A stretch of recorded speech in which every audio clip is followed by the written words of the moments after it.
Hello and welcome to Firearm Freedom. This is going to be another first impressions video.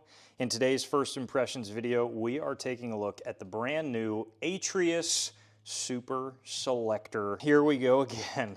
Before we get this video started, there are no sponsors to the channel right now. You can help me out by hitting the subscribe button down below and also commenting. That stuff really does help. And also, I just broke 300 subscribers on my B channel, FF Lifestyle. I love that B channel. I love everything about it. It has given me new life here on YouTube as a content creator. I would really appreciate you checking it out, giving me a subscribe. There's gotta be something over there you're gonna like. Hit the card up in the right-hand corner of your screen now to check it out. I swear to you, I am not trying to break these freaking things, I swear, but I am not having good luck with these devices. Oh my God. Spoiler alert, as you can see there, it is very broken, okay?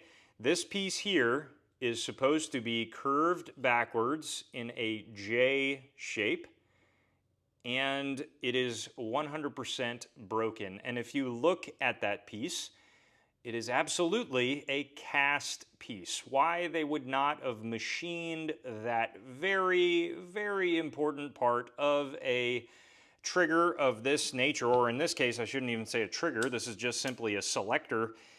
I don't know why they wouldn't do that. They did not send this to me. After my situation, okay, with the whole Delta Team FRT debacle, which, as a side note, they are looking at that for me and are going to replace it. I sent them a standard customer service email. I was like, hey, this is what happened. Here's the link to the video.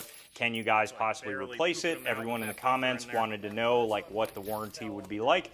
So there might be an update video on that in the future. If they send it back and it's fixed, obviously I will definitely do an updated video. They did tell me that there was a batch of those that went out with bad quality control and were broken. So it absolutely was broken in that video. Now, that trigger feels so when much it comes better to than the FRT Atrius Super Selektor, again, these were purchased at full retail. Saw the design and how it will work with a mil-spec trigger, and when you pop it into standard semi, it's just completely out of the way of the hammer and allowing you to have a standard semi-automatic trigger as just kind of the absolute best. And if you don't know about it already, this is essentially a super safety with a fully maneuverable selector.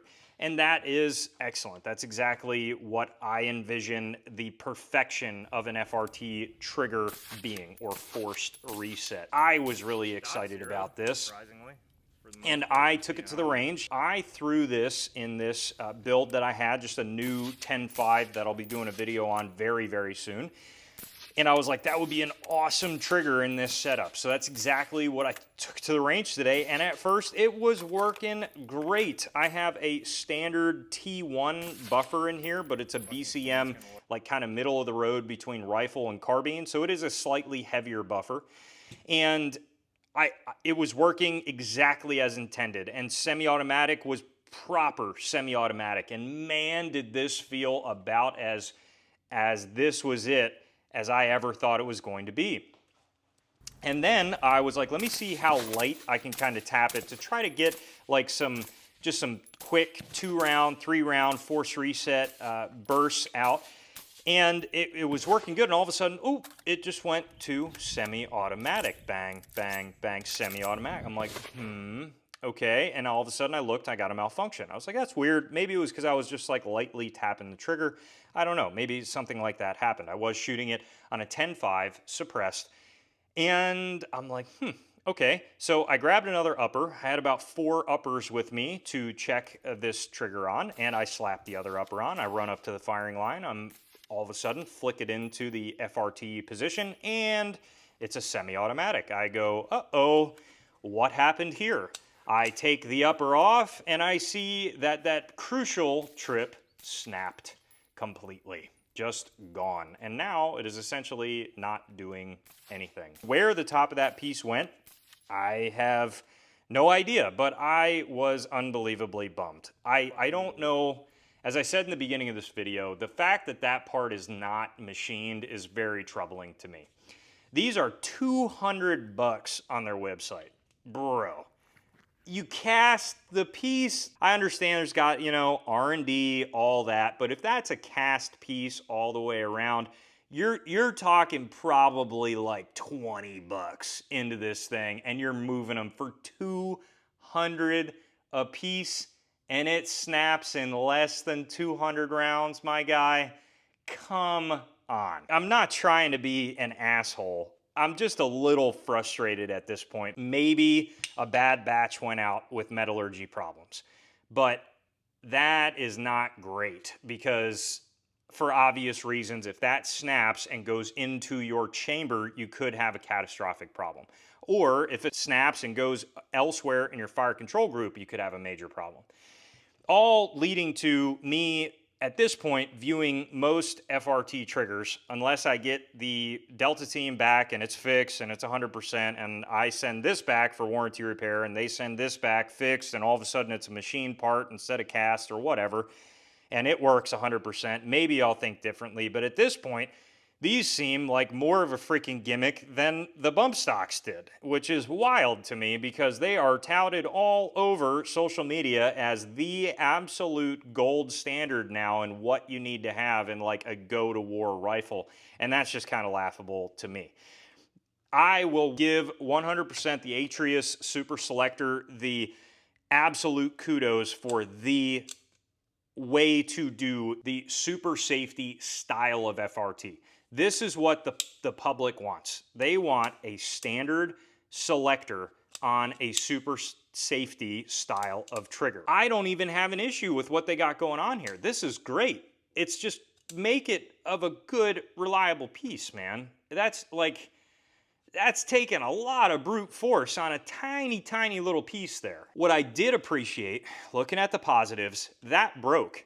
I continued to use this lower the entire range day on another upper and when I was testing a chest rig. So that is really cool that because it didn't, I don't know where the hell the piece went, it did not wind its way up in this lower. It must have fell out when I switched uppers and I didn't realize it. But this did not impede the functioning of the gun in semi-automatic whatsoever. So I think this is the move. If a Delta team or rare breed piece broke, you're going to be having to replace the entire lower at that point, or at the very least, I should say, the entire fire control group. Here, no worries, it's just out of the way and acting as a standard semi-automatic trigger at that point. Maybe it was something I did. I don't know what I would have done to cause that to happen, but that just seems like bad metallurgy to me. If this is fixed, and for the people out there that are using these and they are working great and they don't have an issue with metallurgy and they don't snap, I would say this is the win for sure. With the price point and all those things, I still am having a hard time seeing 200 for that piece. It's a selector in a bar. Like if that was 50 bucks, I'd be like all day for sure. Or if that was like super safety price, all day, without a doubt. But there's no way that that safety selector piece, okay, is $200. That's absolutely ridiculous in my opinion. But I don't know. I'm not trying to throw all this shade. It's just something's got to be done about this setup, because what it's feeling like a lot to me is that companies are seeing the gold rush that's coming behind rare breeds win, and they are absolutely throwing out of the way R&D and proper testing and evaluation of products and casting them to the market at an extreme markup to make a quick buck. That's what a lot of these companies are striking to me, and that's very frustrating because it seems like they're utilizing influencers to achieve that. So I don't know. You guys be the judge. Hopefully I can get this fixed with warranty repair. As always, stay tuned for more great videos coming soon.